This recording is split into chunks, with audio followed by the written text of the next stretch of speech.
Hello friends, हो जाइए तैयार एकदम धूम और गर्दा मचाने के लिए। जी हाँ फ्रेंड्स, तो इस वीडियो में हम बात करने वाले हैं ट्रेंडिंग स्टार खेसारी लाल यादव जी के बारे में। जी हाँ फ्रेंड्स, दबंग स्टार खेसारी लाल यादव जी का आज एक बहुत बेहतरीन, बहुत ज़बरदस्त सॉन्ग, होली का सॉन्ग रिलीज हुआ है। वीडियो सॉन्ग है। जी हाँ फ्रेंड्स, एकदम हाई लेवल का सॉन्ग है, होली सॉन्ग है। जी सॉन्ग का नाम है देवरा डाले दलानी में। जी हाँ फ्रेंड्स, देवरा डाले दलानी में बहुत बेहतरीन सॉन्ग है, बहुत ज़बरदस्त सॉन्ग है।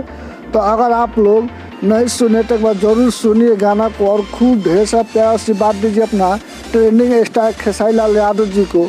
और प्लीज़ मेरे चैनल को आप सब्सक्राइब कर लीजिए। हम आपके लिए ऐसे ही नए नए अपडेट लेकर आते रहूँगा। तब तक के लिए मिलते हैं अगले वीडियो में। Bye by.